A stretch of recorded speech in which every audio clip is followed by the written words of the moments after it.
Olá, aqui é o Paulo, eu sou o CIO na Nuvem e seja bem-vindo a mais um vídeo do nosso canal. Hoje a gente vai falar sobre ferramentas para controle de tarefas, controle das rotinas contábeis.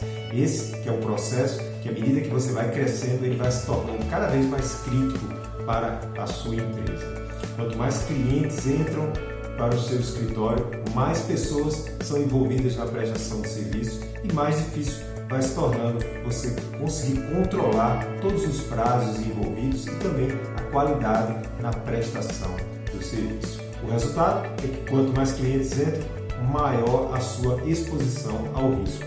Risco de perdas financeiras decorrentes de atrasos na entrega das obrigações ou mesmo de falhas na prestação do serviço. Por isso, essas soluções de controle de tarefas acabam se tornando cada vez mais necessárias à medida que o escritório vai crescendo. Infelizmente, porém, muitas dessas ferramentas acabam falhando. Nesse vídeo você vai entender por quê, mas fica tranquilo que eu vou lhe dar 3 dicas que vão lhe ajudar aí na escolha da sua próxima solução de controle das rotinas contábeis. Bom, não faltam no mercado ferramentas de controle de tarefas que podem ajudar o empresário contábil na gestão e na organização das tarefas dentro da sua empresa.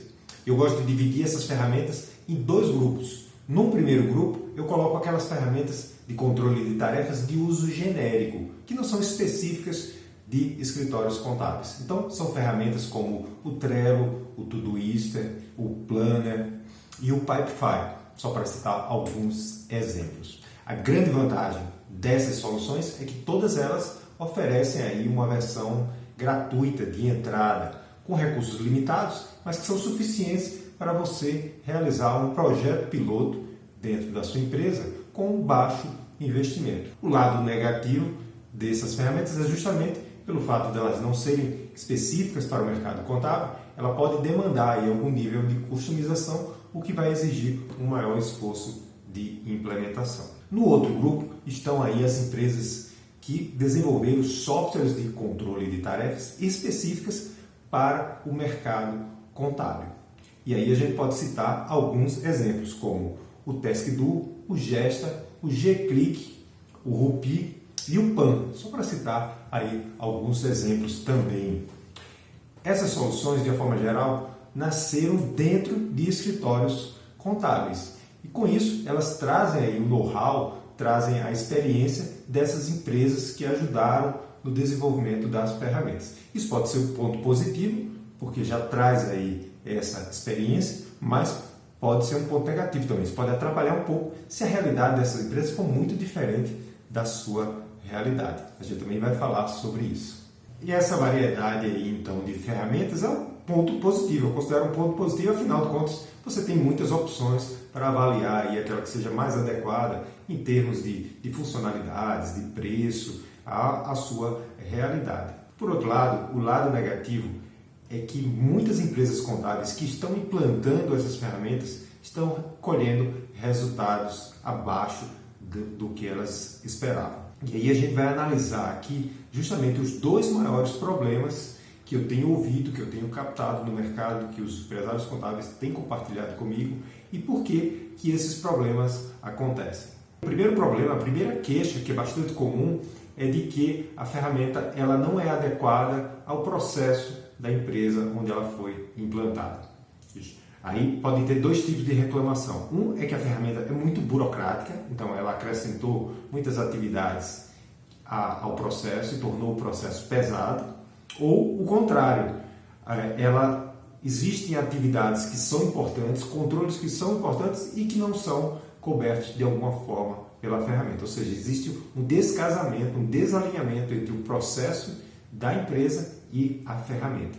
A segunda queixa mais comum é em relação à confiabilidade do acompanhamento. Muitas vezes a ferramenta tem um painel de acompanhamento, um painel gerencial, um dashboard muito bonito, mas que depois de implantado ele não é confiável. E aí o que eu ouço bastante é, por exemplo, o empresário contábil reclamar que o colaborador não dá baixa na tarefa, Ele concluiu a atividade e não deu baixa, então fica aparecendo no painel que tem um atraso, mas na realidade não tem. Ou o contrário, ele deu baixa, mas não foi concluída ainda a tarefa.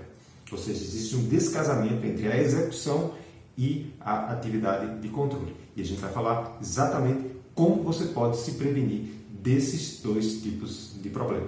Bom, então aí eu já dei uma dica do que você vai precisar fazer. O primeiro passo é você exatamente avaliar se a ferramenta é adequada às suas necessidades. E para isso, você vai ter que, antes de agendar qualquer apresentação de ferramentas, você vai ter que fazer um dever de casa. Você vai ter que olhar para dentro da sua empresa e aí responder algumas questões. Primeira questão: quais são os seus processos? Você vai ter que mapear esses processos. Segundo, quais são as atividades dentro desses processos? As atividades no nível macro. Terceiro ponto, quais são as saídas? O que é gerado como resultado de cada um desses processos? Em seguida, quais são os prazos associados, os prazos legais e também os prazos relacionados à SLA que você tem com seus clientes. Tudo isso precisa ficar documentado. O próximo, e muito importante, quais são as atividades de controle que são executadas para garantir esses prazos e também a qualidade do que é gerado. Quando você gera uma obrigação, como é que você sabe que ela está dentro da qualidade que você espera? Qual é a atividade de controle? E por fim, quem são as pessoas envolvidas, tanto na execução dos processos quanto nas atividades de controle. Tudo isso precisa estar bem documentado para que você, quando for implantar essa ferramenta, você vai utilizar todas essas informações. O próximo passo, então, é você avaliar as ferramentas disponíveis e aí escolher aquela que é mais adequada aos seus processos. E aí vai uma dica principal, é para você focar naquelas ferramentas que criam facilidades, que tornam o processo mais fácil e ao mesmo tempo seguro, e não aquelas que criam dificuldades.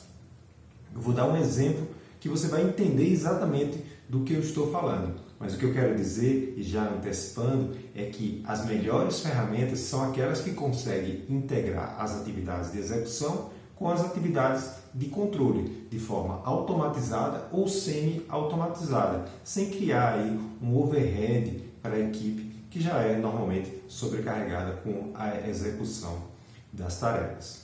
Então, muito cuidado, porque o pessoal vai lhe mostrar dashboards bonitos, telas bonitas com muitas cores, mas foque na questão da facilidade do uso e também na confiabilidade do processo.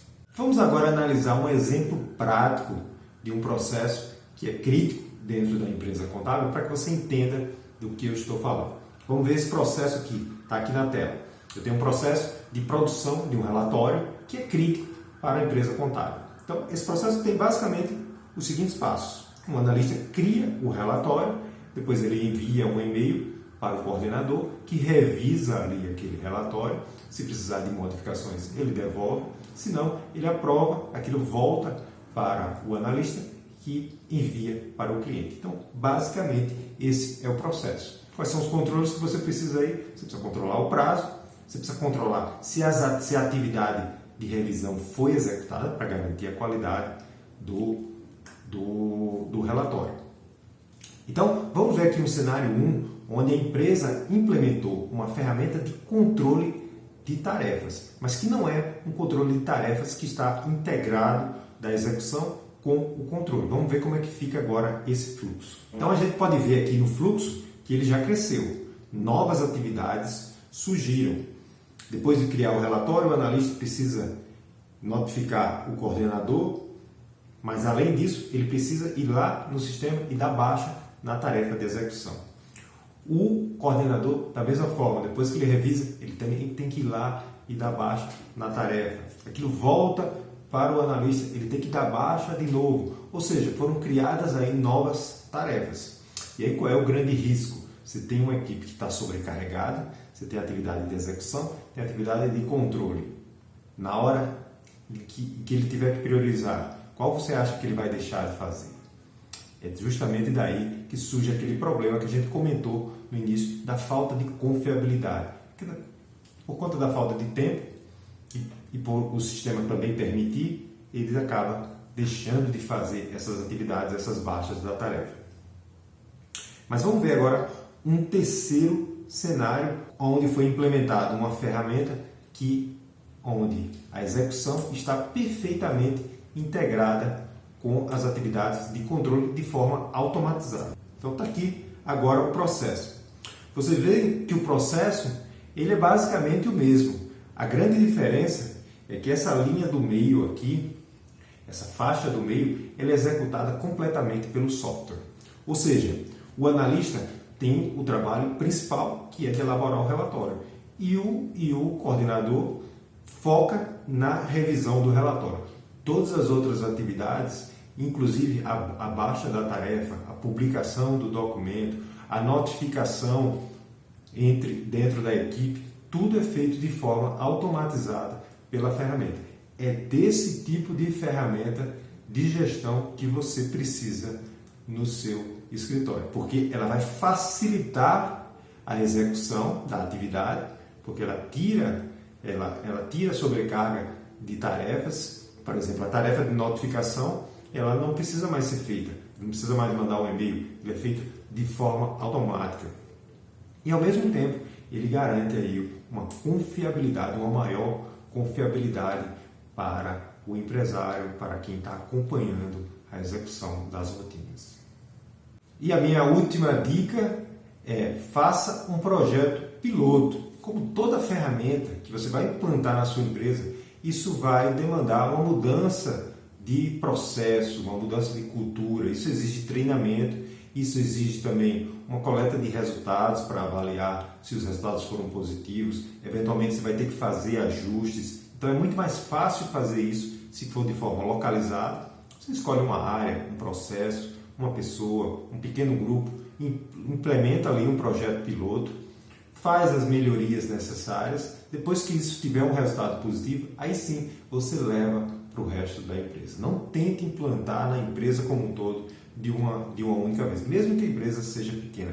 Vale a pena fazer um projeto piloto. Um dos grandes benefícios de um projeto piloto é que aquelas pessoas que se envolveram no piloto e que viram os resultados e viram como aquilo foi bom para elas, eles vão ser os maiores embaixadores. Eles vão querer mostrar para os seus colegas o quanto aquilo foi bom e quanto isso pode ser útil também para eles, ok? Então essa aí é a minha mensagem final. Espero que tenha sido útil para você. Se foi também, curte aqui, compartilha. Quem sabe isso pode ajudar também outras empresas contábeis que estão precisando aí também de orientações, né, referente a esse tipo de solução.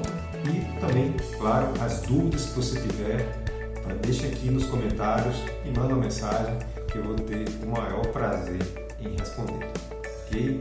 Então, a gente se vê novamente no nosso próximo vídeo. Tchau!